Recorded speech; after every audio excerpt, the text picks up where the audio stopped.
달에는 우리가 함께 암송한 말씀이 에베소서 2장 20절부터 22절 너무 많아서 22절 너희도부터 함께 따라하십니다. 너희도 성령 안에서 하나님이 거하실 처소가 되기 위하여 그리스도 예수 안에서 함께 지어져 가느니라. 에베소서 2장 22절 말씀. 우리는 모두 그리스도 예수 안에서 함께 지어져 가는 사람입니다. 다른 말로 표현하면 신앙생활은 혼자 하는 것이 아니라 함께 공동체로 한다는 겁니다. 예를 들면 시공간이 달라도 가능합니다. 우리와 관계없었던 다른 나라의 또 옛시대의 사람들이라 할지라도 예수를 믿으면 주님 안에서 한 지체이고요. 또 공간적으로 우리는 한국에 살지만 다른 나라에 살고 있는 다른 민족들도 예수를 믿으면 그리스도 예수 안에서 모두 다 한 공동체입니다. 그래서 우리 모두는 주님 안에서 함께 지어져 갑니다. 지어져 간다라는 말을 다른 말로 바꾸면 자라간다라는 뜻입니다. 따라하십시다. 나는 예수님 안에서 날마다 자라갑니다. 왜 자라가냐면 생명이 있기 때문에 자라가는 겁니다. 생명이 없는 것은 자람이 없습니다. 생명이 있는 것은 필연적으로 자람이라는 과정이 있습니다. 그래서 예수를 믿고 하나님의 자녀가 되면 그 순간 완전해지는 것이 아니라 예수를 믿고 하나님의 자녀가 되면 우리의 존재가 변하는 겁니다. 하나님을 알지 못했을 때, 예수를 믿지 않았을 때 그때 존재를 죄인이라 이렇게 명하고, 예수를 믿고 하나님의 자녀가 되면 이제 우리는 의인이라는 존재가 됩니다. 여기서 말하는 의인이란 모든 것이 바르다라는 말이 아니라 예수 그리스도의 보혈의 공로로 우리의 죄를 덮으셨다, 사하셨다, 제거하셨다, 용서하셨다, 깨끗게 하셨다라는 뜻입니다. 그래서 저와 여러분은 예수님 안에서 의인입니다. 따라합시다. 나는 예수님 안에서 뭐라고요? 의인입니다. 그런데 여전히 우리는 죄성이 있어서 이 땅에서 의인의 존재로 하나님의 자녀로 성도로 이 세상에 살아가지만 아직도 연약한 부분이 많이 있습니다. 그 연약한 부분 때문에 하나님께서는 성령의 감동으로 성경을 기록하셨습니다. 그래서 성경은 뭐냐면 예수를 믿는 모든 사람들에게 시공간을 초월해서 예수를 믿는 모든 사람들에게 하나님을 따라오는 방법, 과정, 하나님을 따라오는 지혜, 이것을 가르쳐 주는 겁니다. 성경에서 무슨 대단한 이적과 초를 강조하는 것보다 성경은 예수 믿는 사람으로 하여금 하나님을 따라오는 삶의 규범이 무엇인가를 가르쳐 줍니다.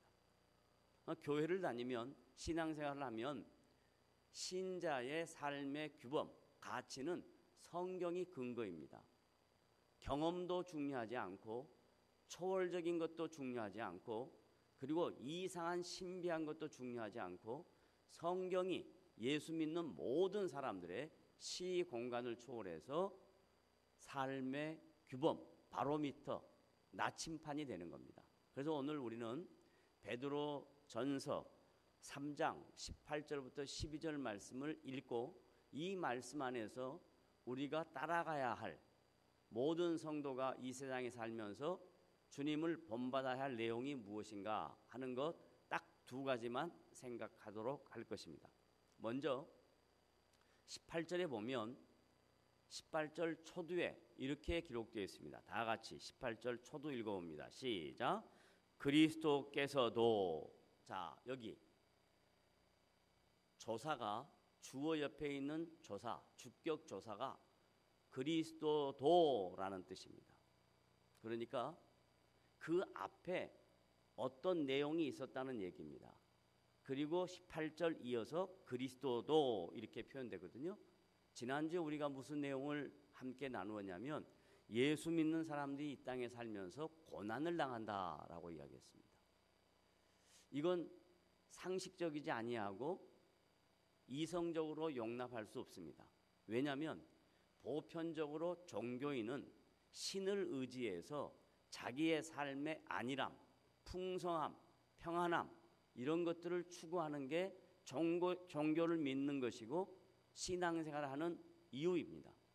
그런데 기독교는 예수를 믿고 하나님의 자녀가 되었고 그 하나님이 온 우주 만물을 창조하시고 지금도 이 세상을 다스리시는 분이라 그러는데 성도들의 살아가는 삶 속에 고난이 있다 그러니까 아니 하나님이 능력이 많으신 분이고 살아계신 분이라면 당신의 자녀들이 살아가는데 고난을 주지 아니하고 축복을 줘야 되는 게 마땅하지 않는가? 이게 상식이에요. 이게 이성이에요. 그런데 성경에서 뭐라고 이야기냐면 예수를 믿고 하나님의 자녀가 되어서 이 땅에 성도로 살아가는 동안에 성경적인 가치로 살려고 하면 고난은 필수다라고 이야기합니다. 그러니까 우리가 지금까지 이해하고 있는 일반적인 기독교의 가치하고는 조금 다르죠. 우리 한국 교회가 보편적으로 70년대 이후부터 약 2000년도 들어오기 전까지, 새천년이 들어오기 전까지 교회 안에는 이러한 내용들이 팽배했습니다. 교회 오면 복 받고, 교회 오면 병 낫고, 교회 오면 사업 잘 되고, 예수 믿으면 모든 것이 만사 형통이다. 이런 식의 내용이 한국 교회의 많은 강단에서 전달되었습니다. 증거되었습니다. 그런데 그것은 성경적이라 할 수 없습니다. 체험적이라 할 수는 있습니다. 왜냐하면 예수 믿은 한 개인이 예수 믿고 병도 나았고 사업도 잘 됐고 그리고 하는 일마다 잘 된 경우도 있습니다. 그래서 그건 체험적인 것이지 객관적인 것이 아니라 이 말이에요. 왜냐하면 예수 믿는 모든 사람이 그랬다면 그건 성경적입니다. 그런데 신앙생활 잘하는 분 보니까 그 삶 속에 어려움의 연속, 뒤를 봐도 연속, 앞을 봐도 연속, 옆을 봐도 연속, 계속 고난의 연속을 당하는 지체들을 우리가 종종 보게 되거든요. 그러면 이해가 안 되는 거예요. 그래서 대부분 어떤 사람들은 이런 고난의 연속에 있는 성도를 보고 뭐라고 얘기냐면 잘못 믿으니까 그렇다. 기도 안 해서 그렇다. 열심을 내지 않아서 그렇다. 이런 논리로 신자들의 마음을 두 번 아프게 하는 겁니다. 그건 아닙니다.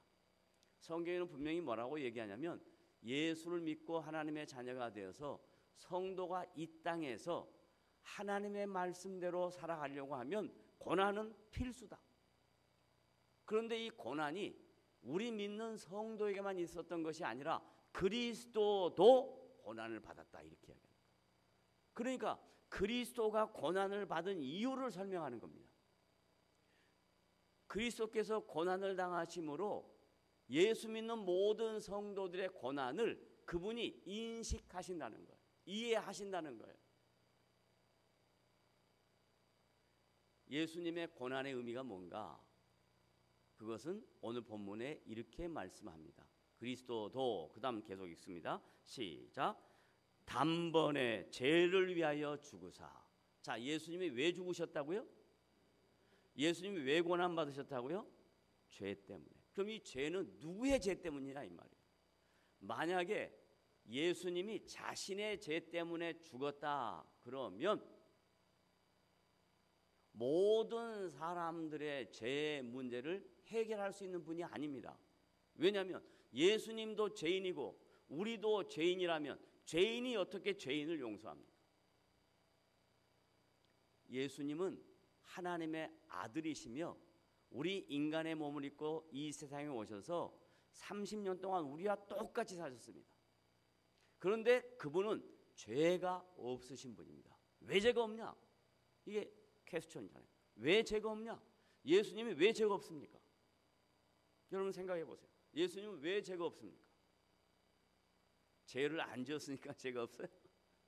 예수님은 왜 죄가 없을까요? 자, 지금부터 다시 여러분의 뇌를 조합합니다. 자, 예수님은 왜 죄가 없을까요? 하나님의 아들이니까? 죄가 존재할 수 없으니까? 좋아요. 또 생각해 보세요. 왜 예수님은 죄가 없으십니까? 예, 누가 뭐라고 그랬죠? 크게 저쪽 여자가 누가 했는데 성령으로 잉태하셨기 때문에 죄가 없습니다. 성령으로 잉태하셨습니다. 그 말이 무슨 말이냐? 저와 여러분은 전부 다 부모에 의해서 정자와 난자의 결합으로 인하여 생긴 생명체들입니다. 그런데 이 생명체의 시초는 아담입니다. 아담이란 뜻은 뭔 말이냐면 사람이다 라는 뜻입니다.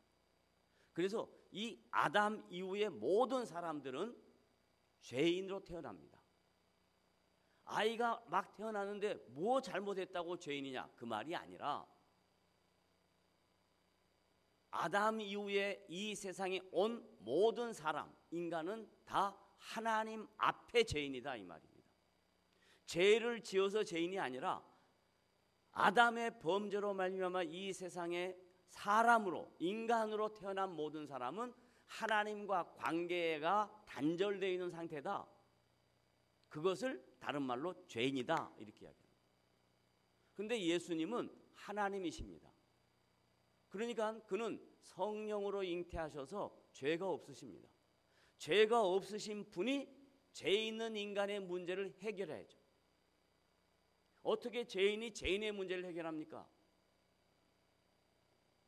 이 세상에 어떤 훌륭한 종교를 만든 창시자도 다 죄인입니다. 오직 예수님만이 성령으로 잉태하셨기 때문에 그분은 죄가 없으십니다. 죄 없으신 그분이 죄 있는 인간의 죄를 해결하는데 해결의 방법은 다른 거 없어요. 자신이 단번에 죽음으로. 어떻게 죽음으로? 단번에 죽음으로. 왜 이 단번이라는 표현이 중요하냐? 한 번이라는 표현이 중요하냐? 구약에서는 하나님의 언약 백성이라고 하는 이스라엘 백성들은 하나님과 관계가 멀어지고 그 관계가 멀어진 죄 때문에 그들이 하나님과 관계를 회복하기 위해서 한 일은 제사였습니다. 제사는 지금 우리가 조상을 위하여 드리는 그런 예하고는 다릅니다. 구약의 언약 백성, 이스라엘 백성들의 제사는 제물이 있고요. 그 제물로 죄 문제를 해결하는 겁니다. 하나님과 관계를 회복하는 겁니다. 그러나 우리 동양 사람들이 제사를 지내는 제사는 예입니다. 예. 조상에 대한 예입니다. 그러니까 단어는 똑같은데 의미가 다릅니다. 그래서 이 구약의 언약 백성들은 자신들의 잘못, 허물, 죄를 용서받기 위해서 하나님께 제사할 때 제물을 갖고 가는데 다양한 제물을 가지고 갑니다. 그리고 그 제물 중에 특별히 동물로 드리는 제물은 다 죽였습니다. 그리고 피를 흘렸습니다. 그 피가 나의 죄 문제를 대신 해결하는 제물이다라고 생각하는 겁니다. 그래서 동물 제사를 드릴 때 항상 죽여서 피를 흘림으로 그 피 흘림이 있은즉 사함이 있느니라. 피 흘림이 없으면 사함이 없다 이렇게 생각을 한 거예요. 그런데 이 제사는 하나님과 관계 회복은 자주 반복적입니다. 왜? 인간이 살아가면서 다양한 일들로 인하여 실수와 가오와 잘못과 죄책이 있으니까 계속해서 하나님과 관계가 깨지니까 깨질 때마다 문제가 있을 때마다 죄가 문제가 생길 때마다 제사를 드린 거예요. 제사를. 그러니까 반복적으로 드렸습니다. 반복적으로. 그리고 그 사함의 의미도 딱 그것까지만 사하는 겁니다. 그런데 예수께서 하나님의 아들이신 죄 없으신 그분이 단번에 죽으심으로 반복적인 것이 아니고 단번에 한 번에 자기 육체를 드림으로 하나님과 우리의 관계를 회복하셨는데 이 하나님과 우리의 관계를 이렇게 쉽게 표현합니다. 에베소서 2장 한번 가봅시다. 에베소서 2장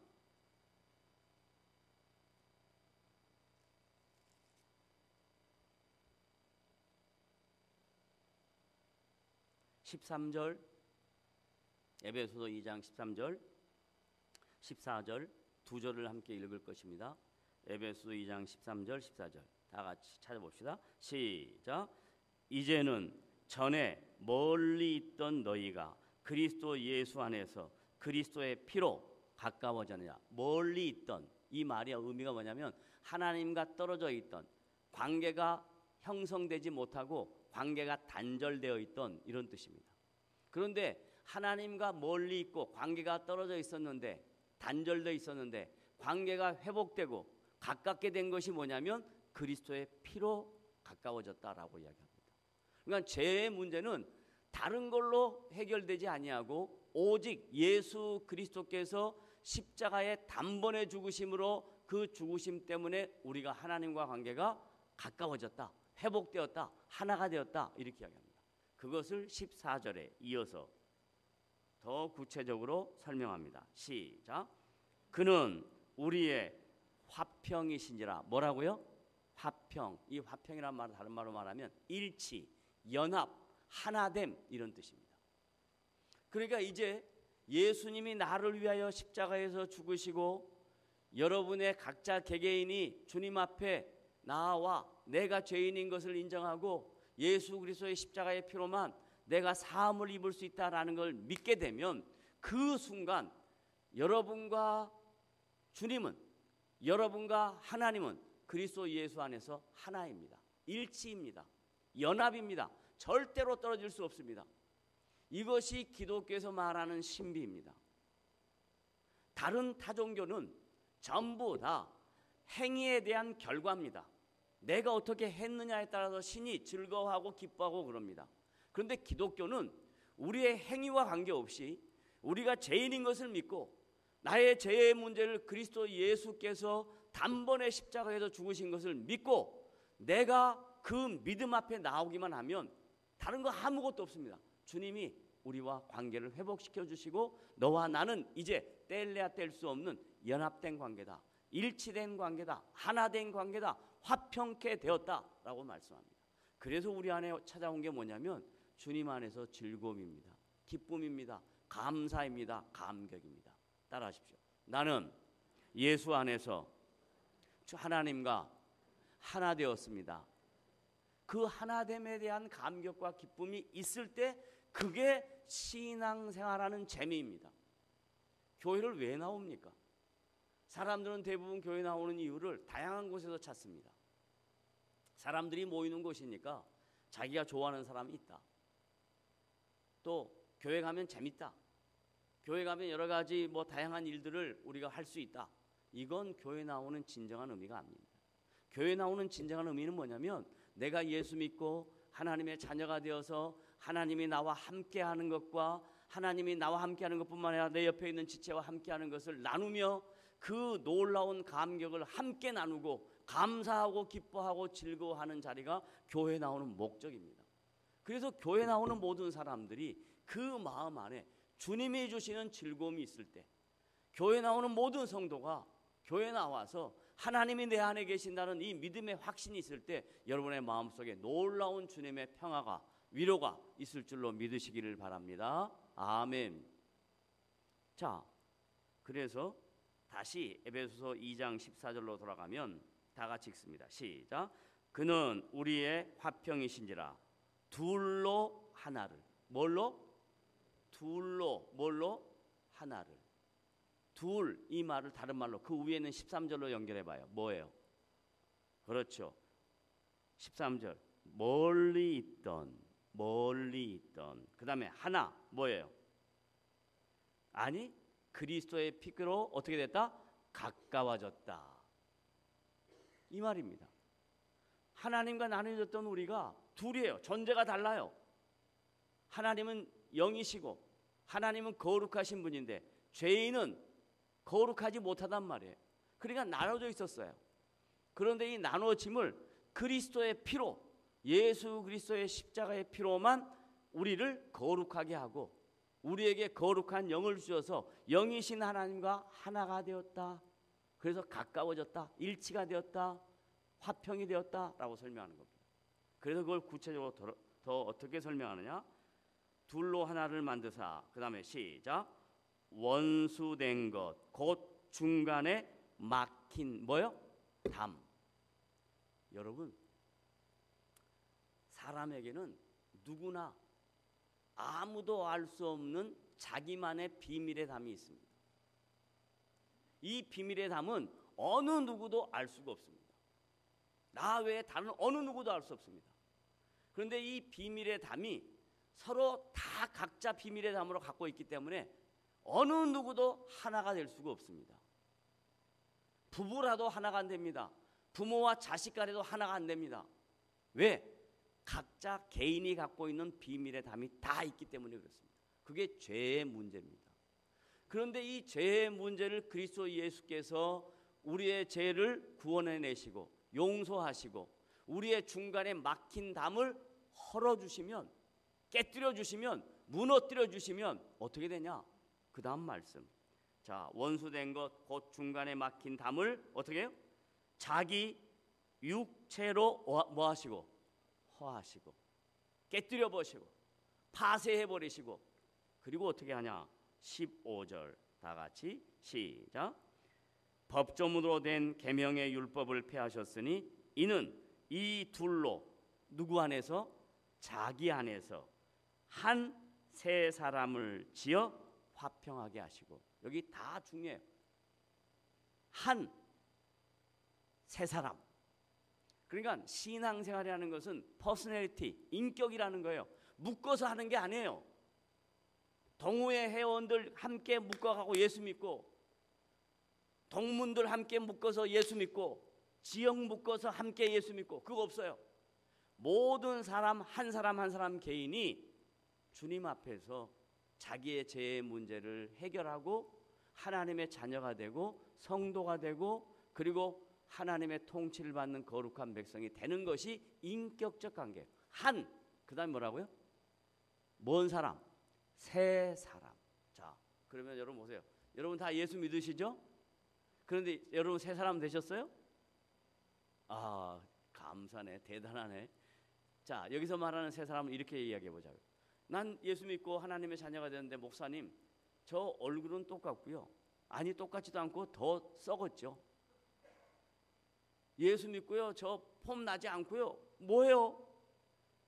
여기서 말하는 새 사람이라는 것은 외모를 얘기하는 게 아닙니다. 외향을 이야기하는 게 아닙니다. 겉에 있는 부분을 이야기하는 게 아닙니다. 뭘 이야기하냐? 내면을 이야기하는 거예요. 새 사람, 내 인격.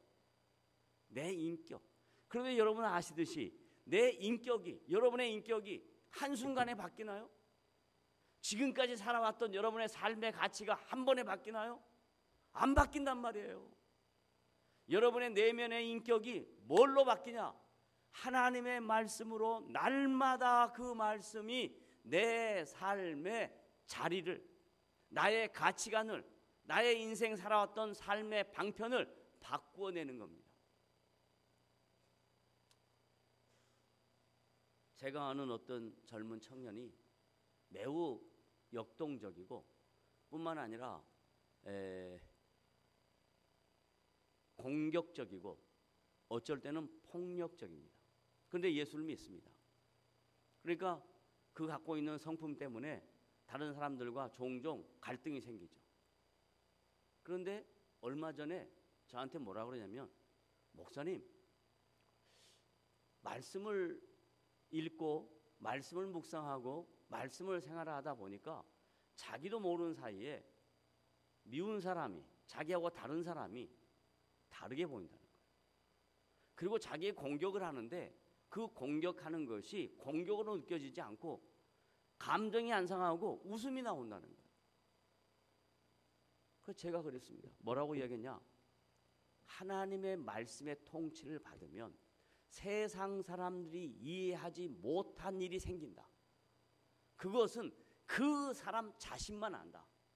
성령이 내 마음을 다스리면 화가 나야 될 상황이고 폭발해야 될 상황인데 참아내게 되고 견디게 되고 그리고 그 자리를 따뜻하게 만들어낼 수 있는 그런 능력이 있다.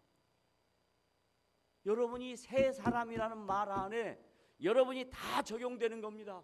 그런데 여전히 우리의 신앙이 형식적이고 안일하고 매번 매너리즘에 빠져서 그냥 교회 오는 건 교회 오고 돌아가면 돌아가는 거고 늘 했던 일 반복적이니까 이 어떤 인격적인 도전이 없어요.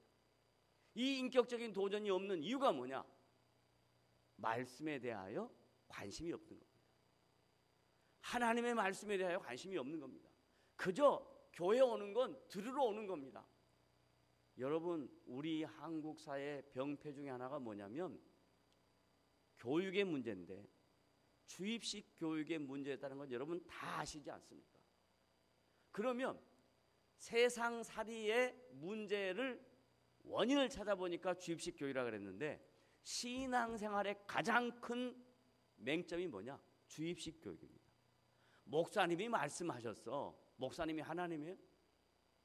아니요. 성경이 이렇게 말씀해서 이래야 여러분이 여러분의 신앙을 올바로 지켜낼 수 있다는 것을 믿으시기를 바랍니다. 그런데 성경을 모르는데 어떻게 성경이 이렇게 말씀해서 하겠어요? 그러니까 맨날 누구한테 하는 거예요? 우리 목사님, 목사님, 목사님. 전부 다 목사님께 다. 그러니까 한국교회 성도들은 전부 다 택배 성도들이에요. 택배 성도. 누구한테 다 보내요? 목사님한테 다 보내요. 우리 목사님한테 하면 물어보세요. 목사님한테 물어보세요. 아니요. 신앙생활은 자기가 그리스도와 함께 성령 안에서 하나님과 관계성을 확인하고 유지하는 겁니다. 따라하십시오. 신앙생활은 성령 안에서 나와 하나님과의 인격적 관계다. 이것이 한 세 사람을 지어 그랬어요. 그 다음에 한 세 사람을 지어서 어떻게 하라 그랬어요? 화평하라 그랬죠. 그래서 신앙생활은 될 수 있으면 진리의 문제가 아닌 이상 나누는 것이 아닙니다. 싸우지 않는 겁니다. 여러분, 화평하려면 어떻게 합니까? 문제가 안 생기려면 어떻게 합니까? 각자 여러분 가정이 있잖아요. 가정에서 화평하려면 어떻게 합니까? 그냥 죽기까지는 어떻게 하겠어요? 져야죠. 지는 방법 중에 하나, 말을 안 하는 겁니다. 입을 다무는 거예요. 입만 열면 서로 다르잖아요. 어떻게 할까요? 그럼 닫아야죠. 그래야 조금이라도 화평을 유지할 거 아닙니까? 그게 가정에서만이 아니에요. 모든 공동체에서 마찬가지예요. 사람은 다 각자 생각이 다르기 때문에 자기 생각을 강하게 얘기하면 그건 화평이 깨집니다. 내 생각을 줄이면, 말 한마디만 닫으면, 내가 조금만 나서지 않으면 그러면 화평해지는 거예요. 따라합시다. 내가 죽어야, 내가 져야 뭐 한다? 화평해진다. 근데 이제 알겠는데 안 되는 이유는 뭐죠? 자존심 때문이잖아요. 그래서 성경에서 자존심을 가장 큰 죄성이라고 얘기합니다. 왜냐면요, 아담이 뭐 때문에 죄를 지은 줄 아십니까? 사단이 아담에게 찾아가고요, 야, 너 선악과 먹으면 뭐처럼 된다? 하나님처럼 된다. 피조물인데 내가 피조물의 한계에 갇히고 싶지 않다는 거예요. 뭘로 걷느냐? 자존심으로 걷는 거야. 야, 너 하나님처럼 돼. 눈이 밝아져. 거기에 넘어가는 겁니다. 우리가 신앙생활하면서 말씀을 통해서 져야 되겠다. 좀 내가 참아야 되겠다. 그거 알아요. 그런데 딱 그 다음에 뭐가 찾아오냐면, 제가 나를 바보로 하는 거야? 내가 가만히 있으면 몰라서 그런 줄 알아? 그러면 이제 또 다시 다 깨지는 거야. 그러면 또 다시 주님, 이것도 여기까지밖에 안 됩니다. 이렇게 가는 거예요. 그러면서 신앙이 한 단계 점진적으로 변해가는 겁니다. 인생도 마찬가지예요. 젊을 때는요, 모든 거 다 할 수 있다고 생각하죠. 40대가 지났는데도 불구하고 난 다 할 수 있다 그러면 그때부터는 좀 고려해 봐야 됩니다. 40대가 지나면, 인생의 반이 지나면 내가 할 수 있다는 걸 찾는 게 아니라 할 수 있을 만한 것을 찾는 겁니다. 50대가 지나가면 할 수 있는 것이 아니라 어떻게 유지하는가 하는 것을 지키는 겁니다. 60대가 되면 마무리를 어떻게 잘할 것인가 하는 것이지 60대에 새롭게 시작해야 되겠다. 세상에서 얼마나 우리를 유혹하는 줄 아십니까? 60이 새로운 인생의 시작입니다. 여러분 그런다고요? 그러면 거기에 홀라당 넘어가요. 그래 이제부터 새롭게 한번 시작해보자. 아니요. 그러지 마세요. 그러지 마시고요. 잘 유지하시면 됩니다. 잘 유지하시면 됩니다. 뿐만 아니라 그 잘 유지함 안에 내면의 인격이 새어나와야 되죠. 회갑이 뭡니까? 인생 다 한 번 다 돌아봤다는 거야. 동양적 사고에서 한 번 다 살아본 거예요. 그러면 그 다음부터는 이제는 넉넉해져야죠. 풍성해져야죠. 조금 더 참 멋있어져 간다 이런 얘기를 들어야 될 거 아닙니까? 나이 들어가면서 더 강팍해지는 사람은 이건 참 안타까운 족속들이여다. 따라하세요. 나이 들면 풍성해지자. 그러면 풍성해지는 겁니다. 풍성해지는 거 너무 모르더라고요. 그래서 좀 가르쳐 드리려고 그래요. 어떻게 하는 게 풍성해지냐? 자기 있는 만큼 많이 베푸십시오. 절대 싸가지고 못 갑니다. 베푸십시오. 그래서 저는 옛날에 생각해 봐요. 옛날에 어른들이 우리 옛날 농경사회 때 뭐 얼마나 많았습니까? 그런데 어른들 가만 보면요, 애들이 오면 무조건 불러가지고 어른들이 있는 것 없는 거 챙겨서 다 준단 말이에요. 그게 아름다운 거였어요. 지금은 그런 게 없습니다. 내 자식이 아닌데 뭐.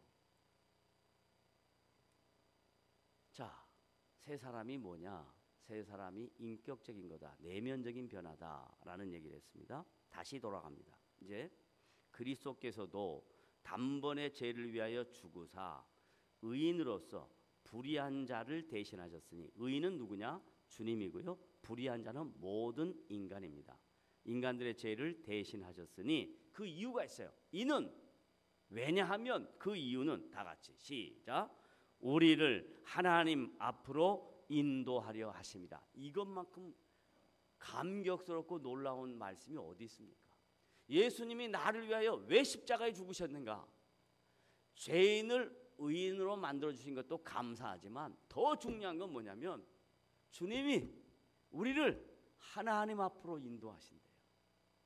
영광스러운 하나님 앞으로 여러분을 인도하신답니다.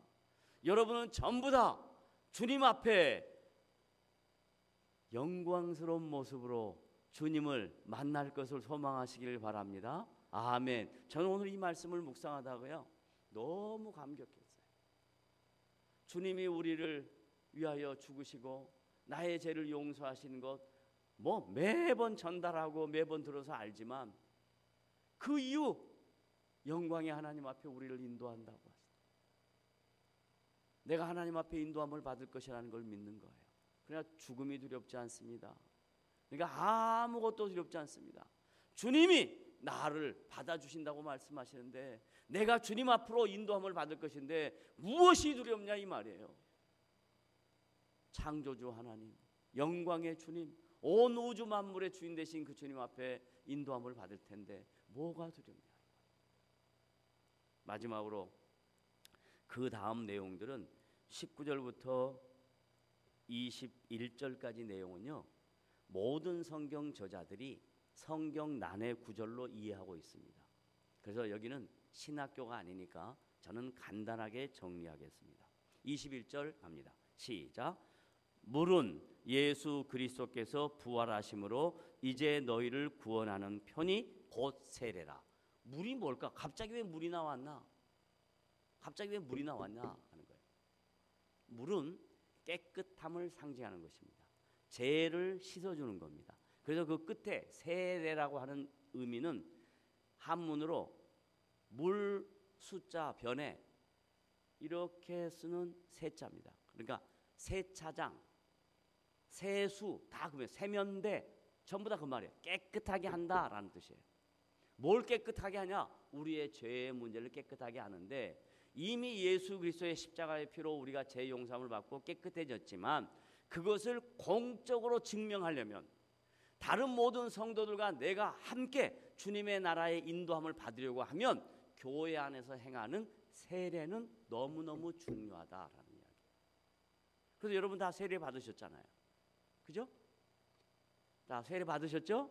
아멘. 우리 교회는 거의 세례 받으셨어요. 그러면 세례 안 받으신 분은 어떻게 해야 되냐? 세례를 받아야 되겠다고 마음의 각오를 가져야 돼요. 각오 갖고 되는 게 아니에요. 세례를 받기 위하여 과정이 필요해요. 말씀을 배우는 거예요. 그래서 말씀 속에서 하나님이 어떤 분인가를 깨달아가는 거예요. 그리고 난 다음에 하나님의 온전하신 통치함을 받겠습니다. 그리고 나는 이제 모든 믿는 성도와 하나가 되었습니다. 라는 공적인 증거를 받으려면 세례 예식을 꼭 받아야 합니다. 예를 들면 연세가 드셔서 모든 성도들 앞에서 공개적으로 세례 받기가 불편하다. 아무 관계 없습니다. 목양실에서 개인적으로 받을 수도 있습니다. 왜냐하면 돌아가시기 전에요, 자기가 예수 믿고 천국 가겠다고 고백하는 사람들 마지막 병실에서 죽기 전에 세례 주는 경우 많거든요. 군대에서 그것보다 말도 안 되는 세례 있죠. 논산훈련소 한 2,000명 모여놓고 예수 믿는 사람 손들어라 그래서 세례 다 주는 경우도 있어요. 그런데 놀라운 것은요, 거기에 맹점이 있고 단점이 있고 문제점이 있지만 그런 것을 통해서 예수 믿게 되는 경우도 있어요. 그러니까 하나님이 놀랍게 역사하시는 겁니다. 자, 다시 물은 뭐라고요? 깨끗하게 하는 거. 근데 이 깨끗하게 하는 교회의 예식은 뭐라고요? 세례다. 근데 이 세례는 무엇과 연결되어 있냐면 부활과 연결되어 있어요. 놀라운 일이에요. 부활과 연결. 그래서 부활은 뭐냐? 깨끗하게 된 영혼들이 완전한 모습으로 하나님 앞에 인도된다라는 개념이에요. 그래서 앞에는 고난을 이야기했고 뒤에는 부활을 이야기했어요. 그래서 이 많은 신학학자들이 이 본문이 굉장히 난해한 구절이라고 해도 그 난해한 구절에서 중요한 핵심이 뭐냐? 기독교의 핵심은 고난과 부활이다. 기독교의 핵심은 십자가의 죽으심과 부활이다. 그래서 이 부활이 어떻게 이어지냐? 세례로 이어진다. 그러면 이 세례로 이어진 사람들은 어떤 사람이냐? 22절 결론이에요. 다 같이 시작. 그는 하늘에 오르사 하나님 우편에 계시니 천사들과 권세들과 능력들이 그에게 복종하느니라. 이건 미래적 표현입니다. 예수님이 하나님 보좌 우편에 앉아 계십니다. 그런데 그 보좌 우편에 앉아 계신 그 예수님께, 하나님께 우리도 다 죽고 나면 거기에 갑니다. 그런데 이 땅에 사는 동안에는 이 세상에 있는 천사들, 악한 영들, 권세들, 능력들, 이것들을 우리가 완전히 제압할 수가 없어요. 왜냐하면 우리는 유한한 존재들이기 때문에 그렇습니다. 그런데 주님의 통치를 받는 그곳에서는 어떤 천사들이라도, 어떤 악한 영이라도, 어떤 권세들이라도, 어떤 능력이라도 다 주님의 발 앞에 복종합니다. 그러면 그것이 곧 누구에게 복종하냐? 우리에게 복종하는 거예요. 그러니까 성도가 이 땅에 살면서 고난을 당해도 그것은 이 땅에 있는 동안에 잠시의 것이다. 그리고 앞으로 부활의 영광에 들어가면 영광 중에 거하는 모든 성도 앞에 이 세상의 악한 영들이나 권세들이나 능력자들이 전부 다 우리 앞에 복종할 것이다. 이게 성경의 증언입니다. 그래서 초대교회 성도들이 그렇게 고난을 당하고 매를 맞고 고통을 당하고 짐승의 밥이 되고 검투사의 칼에 맞아 죽는 일이 있어도 끝까지 자기들의 신앙을 지켜냈던 것입니다. 왜? 그 이유는 현재의 고난은 잠깐 있는 것이요. 자, 로마서 다 같이 8장.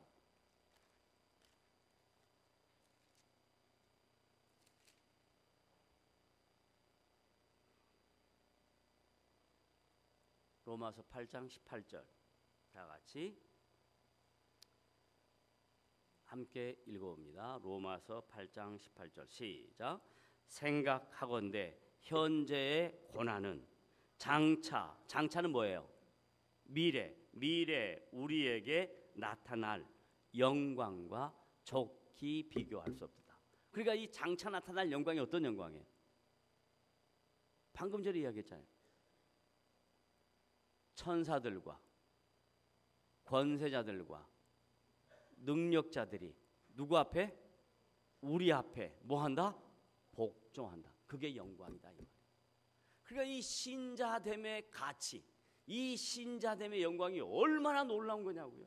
그런데 우리는 이 신앙생활을 그저 교회 나와서 자기 일상의 안일함과 평안함과 자기 필요를 채우는 수단으로만 신앙생활을 한다면 이게 얼마나 빈약한 신앙이냐 이 말이에요. 성경에서 말하는 풍성한 신앙은 너의 아이덴티티가 무엇이냐, 너의 정체성을 어디다 두고 사느냐. 이 땅은 영원한 것이 아니다. 이 땅은 잠시든 나그네다. 그래서 사도 베드로가 정확하게 얘기했잖아요. 베드로전서 1장에서 우리가 있는 이곳은 영원한 것이 아니고 뭐라고요? 나그네다. 이 나그네의 삶 속에 어떻게 살아야 되냐? 고난을 당해도, 어려움을 당해도 두려워하지 말아라, 무서워하지 말아라. 왜? 주님이 우리의 고난 당하는 것과 어려움을 보고 계시고, 그리고 우리의 인생이 마감되는 그날 부활의 영광 주님 앞에 우리도 다 인도함을 받을 것인데, 그 부활의 영광의 주님 앞에 서게 될 텐데, 거기 서게 되면 어떤 세상의 권세자들이나 능력자들이나 악한 천사들이라도 우리를 절대로 해할 수 없고 우리 앞에 복종하게 될 것이다. 이 얼마나 놀라운 영광이 너희에게 있느냐. 그러니 신자됨의 정체성을 갖고 이 세상 살아가는데 고난당하는 거 두려워하지 말아라, 어려움 당하는 거 무서워하지 말아라. 하나님 나에게 고난 없게 해주세요, 하나님 나에게 문제 해결해 주세요, 이렇게 생각하지 말고 거꾸로 하나님 나에게 고난 주는 거, 이 고난이 하나님을 알아가는 유일한 방법이었습니다, 감사합니다, 이렇게 나가보세요. 그러면 하나님께서 여러분을 놀랍게 위로하실 줄로 믿으시기를 바랍니다. 이게 성경에서 전하는 신자됨의 정체성의 특징입니다.